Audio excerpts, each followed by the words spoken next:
Hey friends, for the first time from the studio in the new year, this is Dolynny TV. Glad to have you aboard this afternoon as we get set up to discuss some news, rumors, discussion points around our Edmonton Oilers following a very highly successful first 2 days of free agency, even though yesterday really nothing got done. But for the Oilers, Chef Jackson, went out there and cooked it up on July 1st, made a very busy day out of what was already a busy day down at Kinnasoo Beach in Cold Lake. Of course, the rain kind of dampened that a little bit, but hey, it's raining across the province. We need it. No fires the rest of the summer. Let's go. All right, what do we know? The Oilers, they've got a lot going on. They signed a ton of players. The whole roster seems to be back outside of two guys, and we're going to run this thing back to Game 7, hopefully, or sooner, of the Stanley Cup Final. That said, before we get too far into it, right, I think this is something I got to hammer home to you back here throughout the summer, is if you're new to the channel, consider hitting that subscribe button here on Dolynny TV. Game streams with the play-by-play. You've got, of course, all the news and notes you need to have, the discussions and the fun stuff that is covering the Edmonton Oilers. Love to have you aboard. I would also like to send a shout out to everybody I heard from back home in Cold Lake this weekend. It was fantastic to see a whole bunch of familiar faces that, well, they're following along here on the channel and keeping up to date with everything Oilers, but also keeping up to date with an old friend, you could say, here on Dolynny TV. That said, let's get to it. I'm wasting too much time out of the gate. The Oilers, they need cap space. This is a weird one because this is not a cap space problem because we're paying guys too much. This is a cap space problem because we built an absolute behemoth of a forward core with a pretty solid defensive core that took us to Game 7 of the Stanley Cup Final. Oh, by the way, 2 goaltenders that got us to Game 7 of the Stanley Cup Final as well. So the Oilers, they're banking on experience. The Oilers, they're banking on their guys. And of course, they've added Arvidsson, Josh Brown, Jeff Skinner in there as well, and a couple other pieces. But your main thing to focus on is that the Oilers are currently exceeding the cap limit within the 10% allowance. So in the summertime, you're allowed to go over the cap by 10%, right? If the cap's 88, which I think it is, you go up 8.5, whatever, 8.8. So that's where the Oilers find themselves right now, kind of in that allowance zone, figuring out, okay, so we need to make some moves. And when it comes down to it, we've heard lots of rumors throughout the past week about Jack Campbell being bought out. That happened. You've heard about Evander Kane being moved. Now that has shifted to Evander Kane being put on LTIR and being activated for next year's playoffs. Okay, all right. Now we're talking Vegas model, Tampa Bay model. Also, Cody Ceci's future remains highly in doubt with this Edmonton Oilers team. It was something I discussed with Patrick, the Oilers fanatic, this afternoon on the way home, and he countered the idea of just trading Ceci now because, quite honestly, Kulak Ceci is not the worst third pair in the NHL, and, well, it was a third pair in the Stanley Cup Finals that gave you within a goal shot of winning the Cup. So, okay, all right, I see where we're going. We can keep that going. But what Patrick did mention is maybe moving Ceci at the NHL trade deadline for an upgrade would be the worthwhile move. And of course, Ceci kind of a fail-safe to Philip Broberg, who has arrived on the scene as a top 4 pairing defenseman next to Darnell Nurse. So that brings us back to this, right? We got to clear cap some way. I've named 2 players that I think everybody thinks will be moved or need something to be done with to allow the Oilers to be cap compliant sometime early October. Well, let's go discuss this then, because the Oilers do have some options here. The Oilers need cap.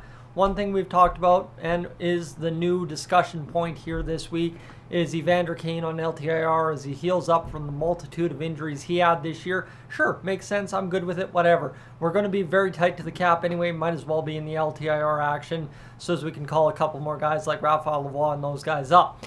That said, we also keep Kane on the next line with the Ceci Kane trade. And, of course, if you're looking to get Broberg and Holloway on the roster and you're right tight up against it and nothing else seems to work, you can waive Perry and Ryan post-training camp, depending on their performances, to free this up. Now, that lays it out real simple, right? There's a couple of veterans on the team that might just not mesh with where the Oilers are headed as an elite offensive squad this year, especially Ryan and Perry in a 4th-line role. How much offense I expect them to generate is pretty much nil to none.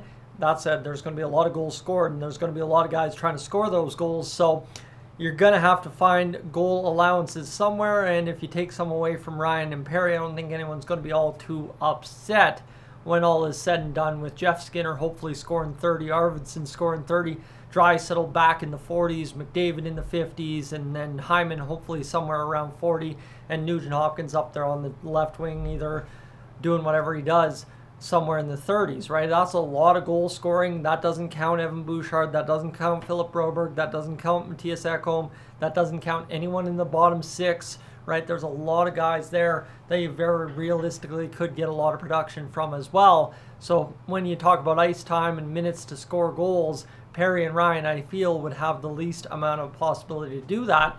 But there's also another guy that kind of doesn't have that opportunity within this Oilers lineup currently constructed, right? You got Janmark, Henrique, and Brown all back. So there. You've got Dylan Holloway on RFA status. He'll be back.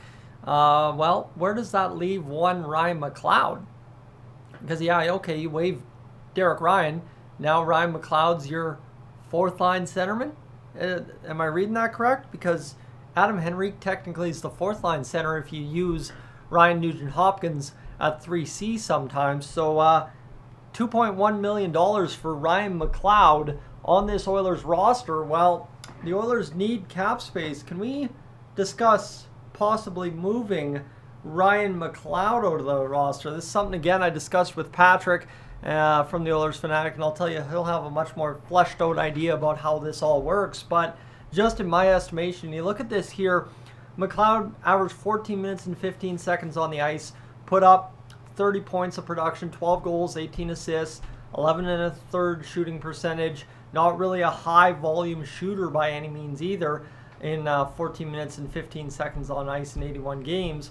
And a guy that just kind of refuses to get greasy with it at times, or that's at least what it was shown to be in the playoffs here. Obviously scratched for it a couple of times in the playoffs. So you really have to ask yourself with Ryan McLeod, we talk so much about Evander Kane and Ceci here over the past week, but it's just something I've looked at every lineup construction you can possibly put together for the Oilers here, and just the value you're getting out of Ryan McLeod in a diminished role on this team when compared to running Henrique, Janmark, and Brown. If you get that playoff production, cool to have McLeod around for the speed, but at the same rate, just everything else around his game, plus a decrease in likely ice time, doesn't add up to being a very productive $2.1 million contract next year when the Oilers desperately need cap space. So it's kind of going to be interesting, I think, at least from an Oilers fan perspective, to be having a conversation that we raised a guy up from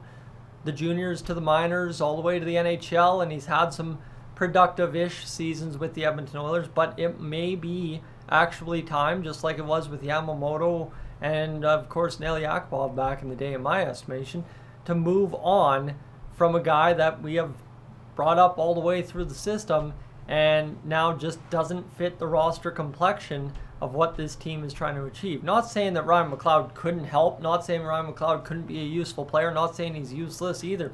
Just saying, right now, for the production quality you're going to get out of his ice time based on how this lineup's lining up, on what we did in the end of the playoffs versus what we have now versus what we will do at the start of training camp, it's just one thing to have a conversation about. If we're talking about everything else, we might as well talk about it. Friends, I'm Tyson, this is Dolynny TV. Thanks so much for being aboard here this evening. Really appreciate you hanging out with me. And of course, apologies about everything in Cold Lake. I definitely thought I had much better service than I did, but when you jam about 7,500 people on a beach in northeastern Alberta, the quality of the live streams are going to tank quite quickly on the old networks. So thanks for being aboard. We'll talk to you tomorrow, and we'll catch you in a little bit.